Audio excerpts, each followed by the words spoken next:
ಅಧ್ಯಕ್ಷರೇ, ನಿಮ್ಮ ಅನುಮತಿಯೊಡನೆ ಪ್ರಾರಂಭ ಮಾಡಿ ಆಮೇಲೆ ಕೂತ್ಕೊಂಡು ಮಾತಾಡಲಿಕ್ಕೆ ನೀವು ಅನುಮತಿ ಕೊಟ್ಟರೆ ಕೂತ್ಕೊಂಡು ಓದ್ತೀನಿ.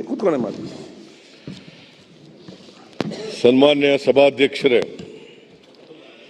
2025-26ನೇ ಸಾಲಿನ ಆಯವ್ಯಯವನ್ನು ಸದನದ ಮುಂದೆ ಮಂಡಿಸಲು ನಾನು ಹರ್ಷಿಸುತ್ತೇನೆ.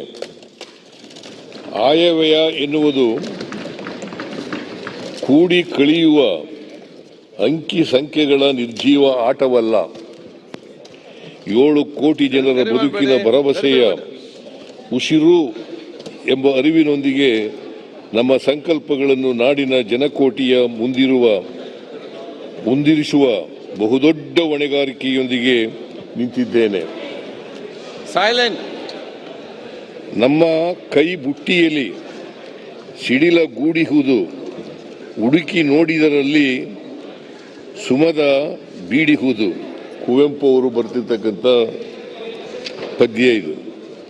ರಾಜ್ಯದ ಪ್ರತಿ ಪ್ರಜೆಯ ಕನಸನ್ನು ಸಾಕಾರಗೊಳಿಸುವ, ನಾಳೆಗಳ ಬಗ್ಗೆ ಭರವಸೆ ಮೂಡಿಸುವ, ನುಡಿದಂತೆ ನಡೆಯುವ ನಮ್ಮ ವಾಗ್ದಾನವನ್ನು ಈ ಆಯವ್ಯಯ ಇನ್ನಷ್ಟು ದೃಢಪಡಿಸುತ್ತದೆ. ಆಯವ್ಯಯವು ಸುಸ್ಥಿರ ಮತ್ತು ನ್ಯಾಯಬದ್ಧ ಆರ್ಥಿಕತೆಯ ಮೂಲಕ ಪ್ರತಿಯೊಬ್ಬರ ಕಲ್ಯಾಣ ಸಾಧ್ಯವೆಂಬ ಮಹಾತ್ಮ ಗಾಂಧೀಜಿಯವರ ಆಶಯದ ಸ್ಪಷ್ಟ ದಿಕ್ಸೂಚಿಯಾಗಿದ್ದು, ಸರ್ಕಾರದ ಸಾಮಾಜಿಕ ಆರ್ಥಿಕ ಸಮಾನತೆಯ ಬದ್ಧತೆಯನ್ನು ಪ್ರತಿಬಿಂಬಿಸುತ್ತದೆ. ಬಲಿಷ್ಠವಾದುದು ಮಾತ್ರ ಬದುಕುತ್ತದೆ ಎಂಬುದು ಮೃಗೀಯ ತತ್ವ. ಮನುಷ್ಯ ಸಮಾಜದಲ್ಲೂ ಈ ರೀತಿಯಾದರೆ ಅದನ್ನು ಸೋಷಿಯಲ್ ಡಾರ್ವಿನಿಸಂ ಎಂದು ಕರೆಯಲಾಗುತ್ತಿದೆ. ಈ ತತ್ವಕ್ಕೆ ವಿರುದ್ಧವಾಗಿ ಮಾನವೀಯ ನೆಲೆಯಲ್ಲಿ ಸಮಾಜದ ಆಶಯದ ಮೂಲಕ ದೇಶವನ್ನು ಕಟ್ಟಲು ಬಾಬಾ ಸಾಹೇಬ್ ಡಾಕ್ಟರ್ BR ಅಂಬೇಡ್ಕರ್ ಅವರ ಸಂವಿಧಾನ ರಚಿಸಿಕೊಟ್ಟಿದ್ದಾರೆ. ಸಂವಿಧಾನದ ಹಿಂದೆ ಬುದ್ಧ, ಬಸವಣ್ಣ, ನಾರಾಯಣ ಗುರು ಮುಂತಾದ ದಾರ್ಶನಿಕರ ಕನಸುಗಳಿವೆ. ಇವರೆಲ್ಲರೂ ನಮ್ಮ ನಾಡು. ಗೋಪಾಲ್ ಕೃಷ್ಣ ಅಡಿಗಾರ ಅವರದು. ಕೂತ್ಕೊಂಡು ಓದ್ಬೋದ?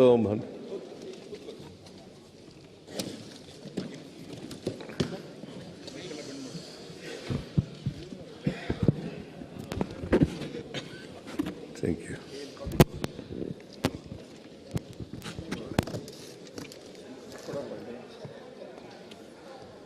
ಲಭ್ಯ ಸಂಪನ್ಮೂಲಗಳನ್ನು ಸರ್ವರಿಗೂ ಲಭ್ಯವಾಗುವಂತೆ ನೋಡಿಕೊಳ್ಳುವುದು ಸರ್ಕಾರದ ಜವಾಬ್ದಾರಿ.